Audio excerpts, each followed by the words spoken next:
co-powered by Techno.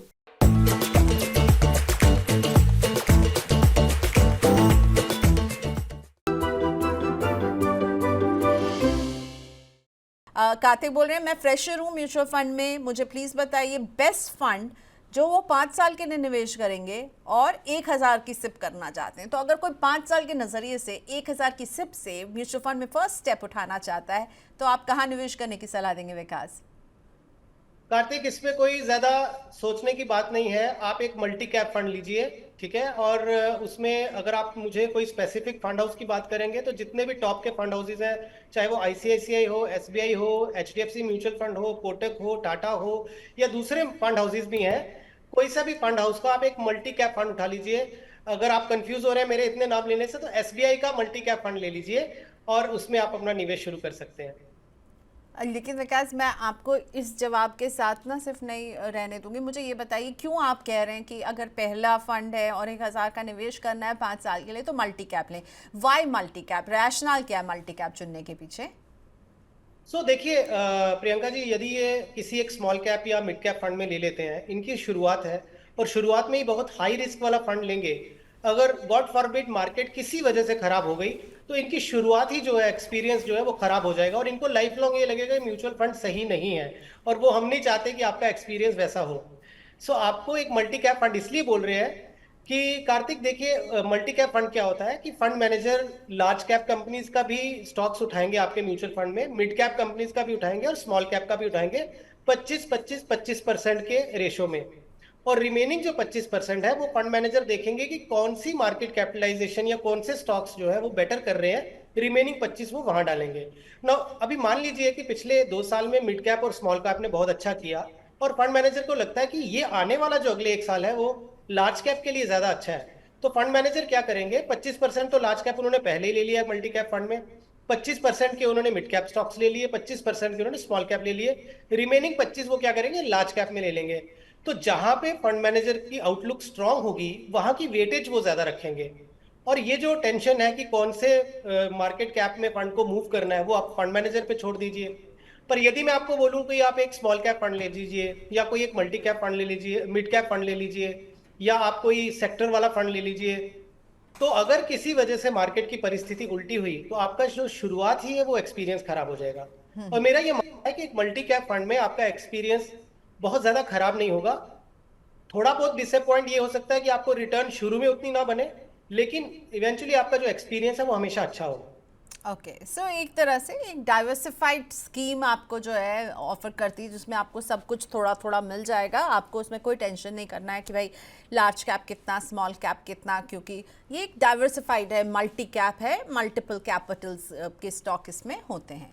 अब हम बात करेंगे नंदीश से जो कर्नाटक के शिमोगा से हमारे साथ जुड़े हुए हैं। नंदीश जी नमस्ते, स्वागत है आपका मनी 9 में। गुड इवनिंग मैडम, मेरा नाम नंदीश है जी बताइए। मैं आपका शो मैंने 2 महीने से देख रहा हूँ। जैसे मनी 9 को फॉलो करता है मेरे को 3-4 महीना हो गया है, लेकिन आपका शो में मैं कंटिन्यूसली 1.5-2 महीने से फॉलो कर रहा हूँ। जी sir, thank you so much देखने के लिए। आपका प्रोग्राम बहुत अच्छा लग रहा है। अच्छा, शुक्रिया शुक्रिया। अच्छा, मतलब मैं बिल्कुल जैसे लेक्चर जैसे पाठ पढ़ाता तो हम जैसे सुनते हैं ना, ऐसे सुनता हूँ 1 घंटा कम से कम आपका programme. What an honor sir, what इतना an अच्छा honor लगता sir, है। thank you so much, thank you, I'm so glad कि ऑनलाइन हम नहीं आ आप तक पाता पहुंचा तो पाए। जी जी मैडम, बहुत अच्छा लगता है ऐसे प्रोग्राम। बिल्कुल हर बारीकी से पता चलता है हमको क्या करना है क्या नहीं करना। Okay, all right. सो आप करते हैं म्यूचुअल फंड में निवेश नंदीश जी? अभी तक तो स्टार्ट नहीं किया मैम, मैं शेयर्स में करता था। हाँ। इंट्राडे नहीं है, ऐसे लॉन्ग टर्म के लिए इन्वेस्टमेंट करता था, लेकिन म्यूचुअल फंड में करने के लिए मेरे को प्रॉपर एडवाइजर नहीं मिला था। अभी मनी नहीं मिल गया तो फिर आप इसे कंफर्म करके कौन सा फंड में क्या डालना है ऐसे सोच कर आपसे कंफर्म करके डालने के लिए वेट कर रहा था। क्या बात है, तो हुक्म कीजिए आप कितना निवेश करना चाहते हैं और हमारे एक्सपर्ट आपकी मदद करेंगे। मैम मैं हर महीना 10,000 का सिप करना चाहता हूँ और बढ़ाते भी रहूंगा और बीच बीच में हो सका तो लमसम भी डालते रहने का सोच रहा हूँ। उसके लिए फंड का नाम के साथ बताने से अच्छा रहेगा सर, प्लीज। ओके ठीक है विकास जी, पूरी माफ कीजिएगा नंदीश जी, पूरी कोशिश हम यही करेंगे कि फंड्स के नाम भी हम बता सकें, और जिस्ट इन केस अगर विकास फंड्स के नाम नहीं बताएंगे तो हम उनसे लिखवा करके फिर हम आपको वो भेजने की कोशिश करेंगे। ठीक है नंदीश जी, और हमारा शो देखते रहिएगा इसी प्यार से। हम बहुत दिल से ये शो लेकर आते हैं और हम चाहते हैं कि आपके जैसे इन्वेस्टर्स को हम इंस्पायर कर सकें। सो आज मैं बहुत खुश हूँ क्योंकि ये दूसरे कॉलर हैं जिन्होंने ये कहा है कि वो हमारा शो देख रहे हैं लगातार और बहुत इंस्पायर्ड हो रहे हैं और निवेश करना चाहते हैं।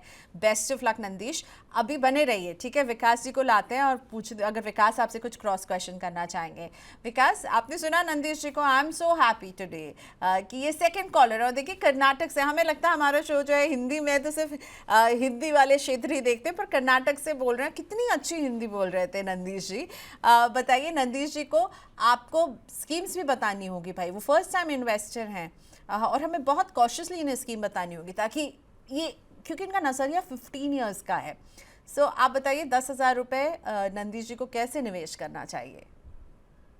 तो नंदीश जी, आप क्योंकि शो में बने हुए होंगे तो आपने देखा ही होगा कि पिछले क्वेश्चन में हमने यही चीज बोली, क्योंकि आप भी नया शुरू कर रहे हैं। आपको बहुत बहुत बधाई हो कि आप एक अच्छी शुरुआत कर रहे हैं। देखिए, 4 फंड जो आपने बोला, मैं आपको सजेस्ट करूंगा 10,000 को आप 4 फंड में डिवाइड करिए। और 4 फंड के मैं नाम बोल रहा हूँ, मैं धीरे धीरे बोलूंगा ताकि आप उसको नोट करना चाहें तो कर लीजिए। SBI कॉन्ट्रा फंड है एक, वो आप शुरुआत करिए। एक ICICI प्रू का मल्टी कैप फंड शुरू करिए। एक बजाज का फ्लेक्सी कैप फंड शुरू कर दीजिए और एक कोटक का निफ्टी नेक्स्ट 50 फंड शुरू कर दीजिए। अब देखिए, आप ये बोलेंगे कि मैंने आपको कोई मिड कैप या स्मॉल कैप फंड क्यों सजेस्ट नहीं किया, तो उसका आंसर मैं पिछले क्वेश्चन में भी दे चुका हूं। क्योंकि आप नया शुरू करना चाहते हैं तो आपका एक्सपीरियंस इन्वेस्टिंग का अच्छा होना चाहिए। और जो ये मैंने आपको 4 फंड्स बताए हैं, ये ब्रॉडली आपके एक डाइवर्सिफाइड अप्रोच है जिसमें कि आपको किसी तरह का बहुत हाई रिस्क नहीं है। और ये 4 फंड से आप शुरुआत करिए। आपने खुद ही बोला कि मैं बीच बीच में लमसम कर सकता हूं, तो इन्हीं फंड्स में आप टॉपअप करिएगा। इन्वेस्टिंग का एक और चीज आप ध्यान में रखिएगा नंदीश जी, कि बहुत ज्यादा नंबर ऑफ फंड्स रखने से कभी भी पोर्टफोलियो बहुत अच्छा नहीं करता है। ठीक है, उसमें बहुत सारा ओवरलैप हो सकता है। तो नंबर ऑफ फंड्स कम रखिए, आप उसमें वैल्यू वाइज इन्वेस्टमेंट बढ़ाते रहिए, तो आपका एक्सपीरियंस अच्छा होगा। तो ये 4 फंड में आप अपनी SIP शुरू कर दीजिए। मैं फिर से दोहराता हूँ, SBI contra fund, ICICI Pru multi cap fund, Bajaj Finserv flexi cap fund and Kotak Nifty next 50 fund. ये फंड में आप इन्वेस्टमेंट कर दीजिए। हालांकि ये फंड्स में आपको मल्टी कैप फंड जो मैंने बोला, उसमें स्मॉल कैप फंड भी है, उसमें मिड कैप फंड भी है।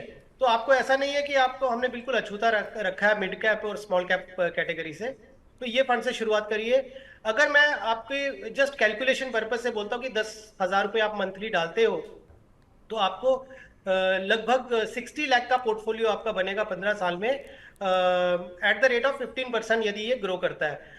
और यदि आप उसमें और इनपुट डालते रहेंगे तो आपका पोर्टफोलियो और भी बड़ा हो सकता है। जो आपका 1 करोड़ का टारगेट है वो भी पूरा हो सकता है। आप वो करते रहिए, इन्हीं फंड्स में टॉपअप करते रहिए और एक अच्छे पोर्टफोलियो की उम्मीद करता हूँ, और ये प्रार्थना करता हूँ कि आपका पोर्टफोलियो आपको अच्छी रिटर्न्स कमा के दे।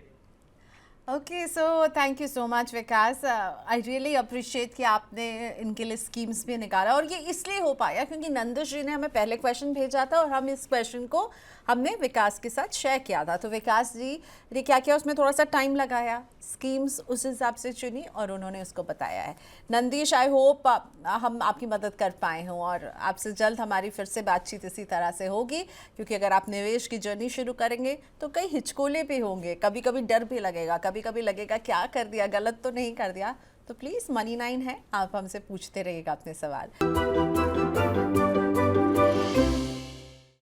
को पावर्ड बाय टेक्नो।